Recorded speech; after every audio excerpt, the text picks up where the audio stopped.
job is to make them better. So I may not be the one who has the name under the arrest, but I have several young men that you probably saw in the paper that the last arrest they did, they got almost 500 packs of heroin off of a traffic stop. And they actually did the work. They deserved the credit. But it made me feel good when they said I was the one who inspired them to go out there and do it. Because they knew I had their back and they wanted to make me proud. And that's true, you can ask them. I'll tell you their names afterwards. Those two individuals made arrests probably about a month prior to that, where it was marijuana, but it also led to heroin and cocaine. So I wish I could tell you we were not making the arrest, but then I would be insulting everybody here because we know there's a problem. But where I'm very proud in that is where I can't put my name on it. I can put the young men, and we don't have women on my crew, that are actually doing the job. They've made substantial drug arrests within the last month, and you probably write them in the paper. And Scott, your last arrest, a few details associated with controlled dangerous substance. I too am a supervisor, sergeant supervisor in charge of a unit. My last drug arrest was last week. One adult, one juvenile. I can't go into. That's okay. If you can't go into details, it was last week. We have one of the state's attorneys here. I don't want him narking on everything, but yes, last week. Okay, got it. Let's start with you, Scott. What do you see as the most critical law enforcement issue facing Cecil County, and how would you address it? The most critical. Again, I mean, it's the drug issue in our county because it permeates through everything in our society, in our county. It's not just our county; it's a nationwide epidemic.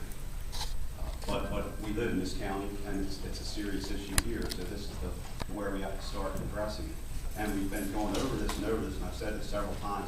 It's got to be addressed in a bunch of different ways, not one, not just we're going to go out and arrest every drug user and dealer out there, because it's not going to happen.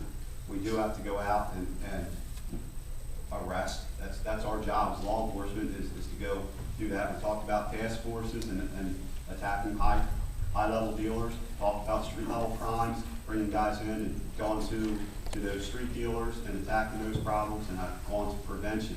And we have to hit prevention hard as well. Really quickly, so I can get this in there, if you have kids, please do this. I'm a huge fan of drug testing, and I don't say drug testing as when you know your kid's using drugs or even suspect. I say do it before you suspect.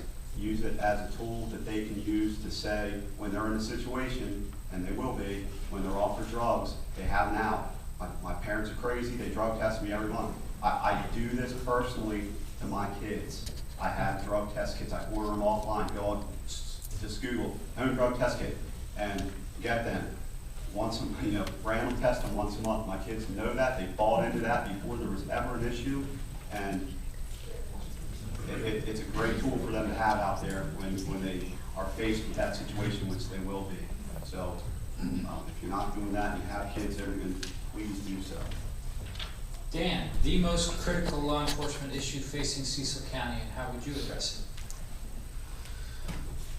It's heroin.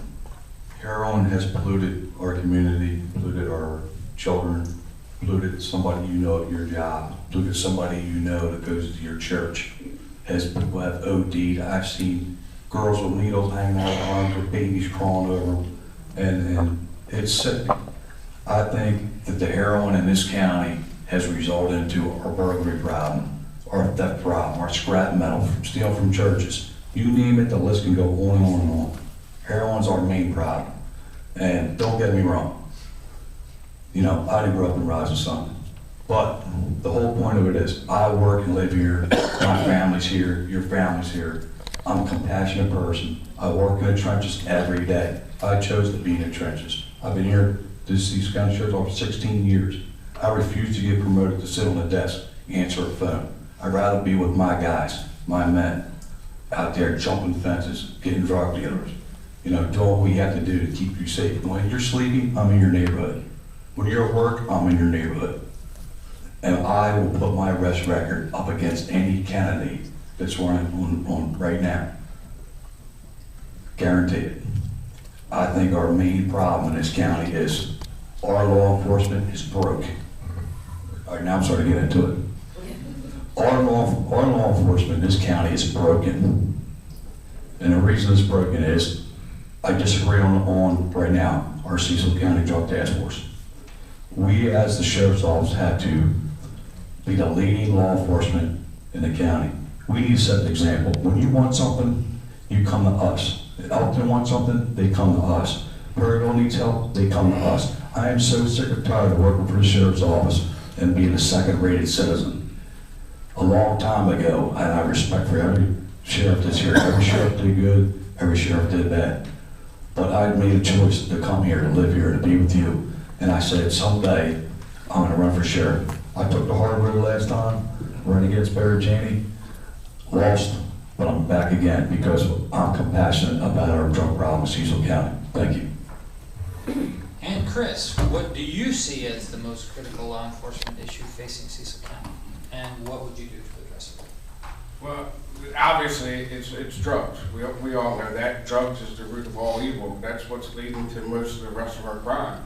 I've talked to Terry Breslin, who's also a member of our team and one of our investigators, and I said, if you had to put a number on it, what is crimes are occurring because of drugs? And it might be 80–90%. So we don't just have a drug problem, that's leading to all the crime problems. And what we're going to do about it is, you know, here's what's scary.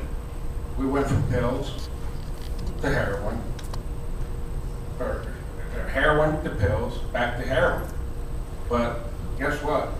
There's 2 new drugs that's coming into this county that's very scary, very scary. And I won't say them now because I don't know if there's investigations going on that may mess them up. But don't just focus on heroin. We have another major problem coming in here. And they're on top of it. Ken Russ and his guys are on top of that, but heroin is going to be a problem, but these other ones are going to be the problem to you. Obviously what I've done, I've already told you what I've done. A close second to the drug problem, Steve, is youth. We have got to be involved with our youth. And don't get me wrong, drugs is the #1 problem, but since I have 30 seconds, I'm going to throw that in there, is we as law enforcement officers have got to become role models. We've got to be involved in the kids' lives. Let them look up, because some of the ones that are getting locked up for drugs, they're already taught we're the bad guys. We're not. We need to get them early before they pick the wrong path. We can be their big brother. If you get a chance, look at my website, because I'm running out of time, but there's a lot of programs that we will implement, I've been part of, and I know they have a positive outlook on these kids. Okay, this last question, I'm going to ask you to try to knock it out in a minute, and I'm going to give all 3 of you a shot at it. And we're going to start with you, Chris, and go back to the other direction. Let's just say that what steps do you take to raise the morale of the subordinates under your command as sheriff? As sheriff or right now? I think the issue is that the department, at least somebody perceives that the department has a morale problem. So how do you address that morale problem?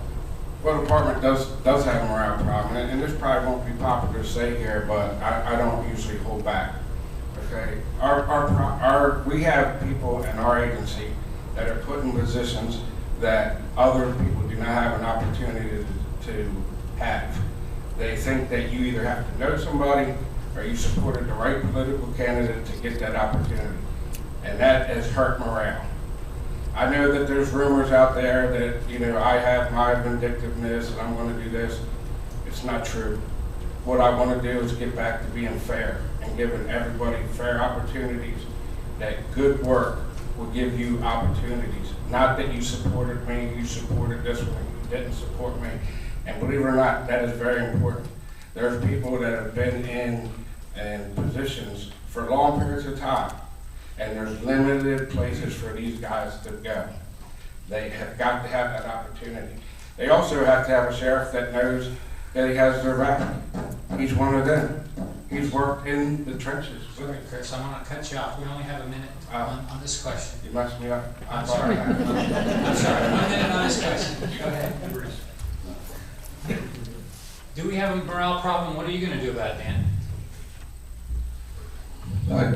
I agree with Chris. I think a lot of our morale issues is political. Be honest, we all need to grow up and not go off. We got hired here at the Sheriff's Office, one objective: to help the citizens solve crime, make it a safer place to live. I think it starts from the top and works its way down. I mean, I think we need a leader to go in there, no nonsense guy. Everybody knows how he is. Everybody knows what the mission statement is. And I just think that our leader has to be more active inside the building and more active in the community. I mean, when's the last time, I don't know where everybody lives here, but I poll a lot of people and I'm like, when's the last time you've seen the sheriff? I'm not bad about our sheriff, but they don't even know who the guy is. They don't even know his name. I bet you go to residents in Conowingo or up near the Rising Sun PA line, they don't know who the sheriff is. I mean, at least stopping some stores and people want to see their sheriff. Okay, Scott, last question. What do you think there's a morale problem, and what would you do about it? I think there is. I think that the huge problem is our patrol schedule, which was brought up earlier, is terrible. The shifts and the rotations that they work on are horrible. Our guys, our efficiency is not good. There's much better schedules, which I've researched and looked into. We did some talk, there was some talk about changing these schedules for these guys in the past, and it hasn't happened. I'm going to make that happen. That'll also free up positions and give me more manpower to work with. We talked about budgets being tight. This will free up some people, give us some manpower to work with to create some other units that we need. I talked about community and crime prevention. We need some people in those. It'll create some other spots for people to be able to step into, and it'll be more efficient and give our patrol guys more motivation to go out there and do the job like they do. Okay, thank you. We're going to give each of these gentlemen 4 minutes to give us a closing statement. I know that there's probably a couple things that you may have forgotten and didn't get a chance to answer.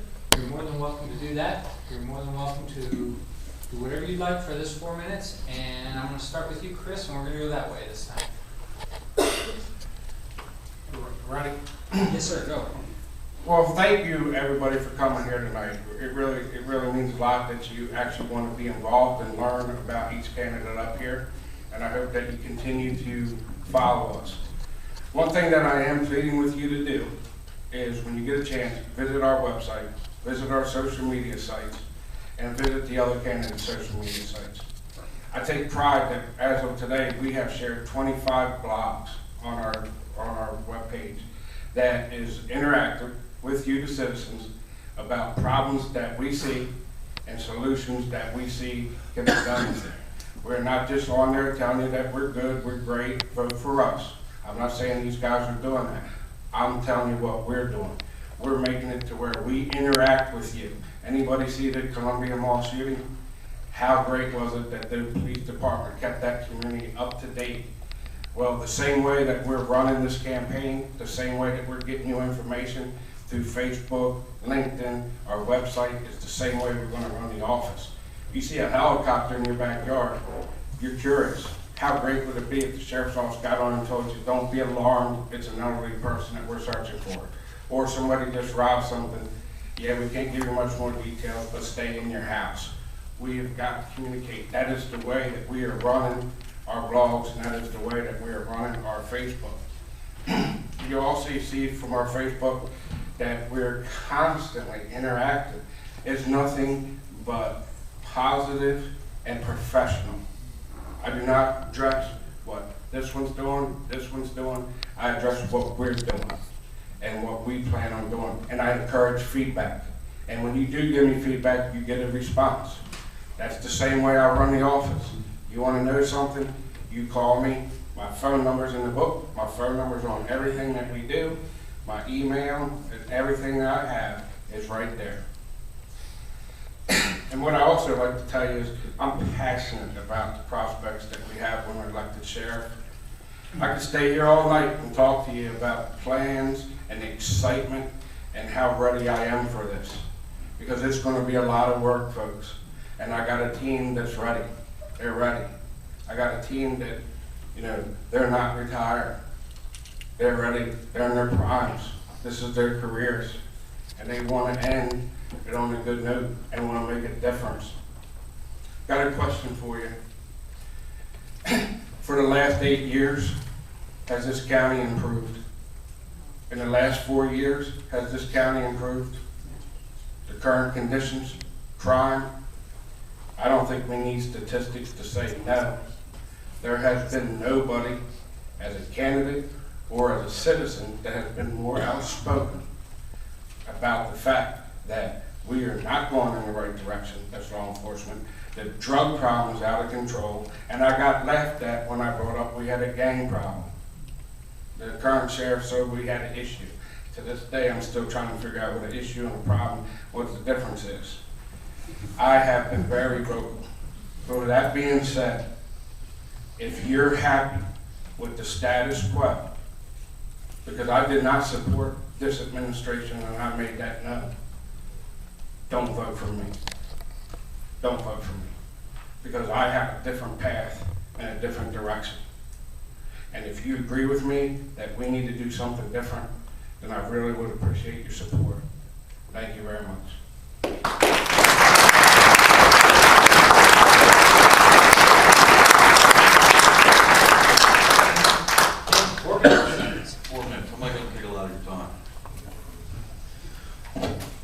I'm the type of guy, straight to the point.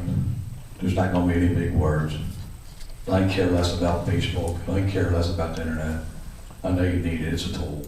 But does it really mean much? I care about one thing. Your community, my community. I didn't move to Cecil County to grow old, to have a bunch of dogs running around there. I care less where somebody was raised. I care less where you came from. I care less about any of that crap. The main goal is here, we're infested with heroin. We're infested with people stealing, breaking in your sheds, breaking in your garages, going in your houses while you were sleeping, if anybody reads the Cecil Way. I'm telling you, I'm not a dummy. I might talk like I'm a dummy, I might sound like I'm a dummy, but I'm not. I too have a full admin, and I'll put it out right now. My admin aren't from the Cecil County Sheriff's Office. You want to talk about morale? You want to talk about what needs to be fixed? Well, I'll tell you one thing. We need some people from the outside to come here and fix it. Because there's too much politics, too much good old boy, too much favoritism. You get this, you get that, elect me, all this crap that goes on. And I'm telling you, I'm a very compassionate person. You elect me as your sheriff, I won't let you down. Thank you. Oh, one other thing. God bless Cecil County and Republican Party. Amen.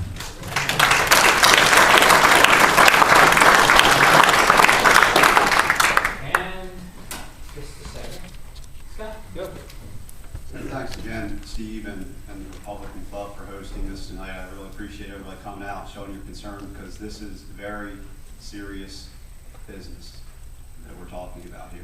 Talking about the head of the primary law enforcement agency in our county, which needs to grow and move forward. We can't afford to slip or go backwards at this point. It's critical. I encourage you to look at accomplishments and resumes that have actually happened, and I'm going to go through a little bit of mine as well, and my team's. Our accomplishments have happened, they're real, they're ongoing, we're doing them now, and they're not promised. Okay, all of us can sit here and say what we're going to do. Everybody can say what they're going to do until you have to do it. Some of my accomplishments that I've done, I've been an administrator in the sheriff's office. I've written federal grants and brought real monies into the sheriff's office. I've administered grants through the sheriff's office. I'm on the Safe School Steering Committee team through Cecil County Public Schools. I'm on the crisis response team for the Sheriff's Office with Cecil County Public Schools. I work I mentioned earlier on the Cecil County Tobacco Task Force, which I've been recognized for. I'm the law enforcement representative on the Cecil County Fair Board. I also am it's MSPF, which is it's a big word, Maryland Strategic Prevention Framework Coalition member. That's more grant money that I'm part of that brings money in to fight underage drinking. I send saturation patrols out looking for underage drinking and driving. I also neglected to talk about, Chris is absolutely right, he talks about kids and engaging them. I've been doing that all my life. That's what I do. I didn't start doing that when I started running for sheriff. I've been doing it all my life. I've been a coach and a mentor. Through the job, Safety Bill, if any of you have heard of that, it's an outstanding program that we do at the Sheriff's Office in connection with Parks and Rec and public schools. And I've been doing that for 18 years, working with 4 and 5-year-olds, starting at that level. Kids that have jobs now that remember me from Safety Bill. I've taught thousands of kids there that I still run into some that have said, hey, you were my dare officer. And I had them for 9 days and they remember that. That amazes me. We have to be engaged with our youth. That is absolutely critical. We have to have plans as administrators for the Sheriff's Office. They just said, I mean, I have long-term goals, short-term goals, and we have to have all that. Short-term operational plans, talk about schedule changes, talk about freeing up people. Can't rely, we need more deputies, we absolutely do. But you gotta have a backup plan if that doesn't happen to still make some of these things work. Long-term goals, if you've heard of CALEA and national accreditation, that's something I really want to work our agency toward. If you don't know about it, it sets standards for each agency, which brings you up to national standards in other agencies. Beyond George Stanko works for Newark PD, they are a nationally accredited agency. Newark, we don't have that here, never have. Also, looked into heard of FBI National Academy. They run a National Academy every year where you can send executives through that. The police executive, Elton Police does this. We have none at the Sheriff's Office. I went to the National Academy alumni banquet, spoke to some of the head people there, and they said they guaranteed me they would give us spots if we want to put people through that. Absolutely do. We need to raise our professionalism in that area. Thanks.